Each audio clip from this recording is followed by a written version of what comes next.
Официально музей природы в Якше появился в 1973 году, однако основа будущих коллекций была заложена намного раньше. Это ботанические и зоологические находки ученых, обнаруженные в самые разные годы в труднодоступных местах заповедника. Для научных исследований в те времена, да и сейчас, они представляют огромную ценность. Вот, к примеру, образцы, которые были найдены в Медвежьей пещере. Это одна из древних палеолитических стоянок человека, расположена на Верхней Печоре в 17 километрах выше кордона Шежем-Печорский. Вот это лог иорданский, ученый иорданский обнаружил этот лог в XVIII веке и нашел 3 пещеры: Туфова, Ледяная и Медвежья. Медвежья самая интересная была, то, что там 19 тысяч лет назад человек жил, и вот эти вот кости. Ледяная интересная, что у нее ворота ледяные. Попасть туда очень редко можно, когда в конце жаркого лета немножко оттает, и можно туда попасть уже.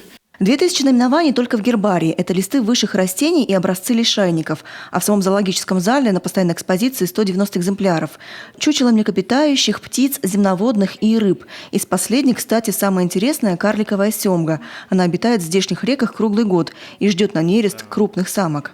Вот он здесь представлен, где-то максимум до 30 сантиметров он вырастает, и если самцов не хватает крупных, он активно участвует в нересте, и потомство получается не какой-то там среднячок, а полноценные особи.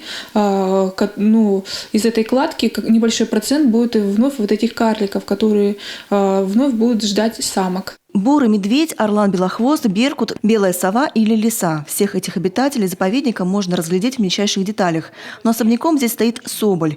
Благодаря этому мелкому, но ценному промысловому зверьку в свое время и появился заповедник. На рубеже прошлых веков местные охотники едва не изничтожили его полностью. Вологодский инспектор НАТ был очень обеспокоен этой ситуацией, что соболь практически единственное место в Европе, где обитал соболь, был под угрозой исчезновения.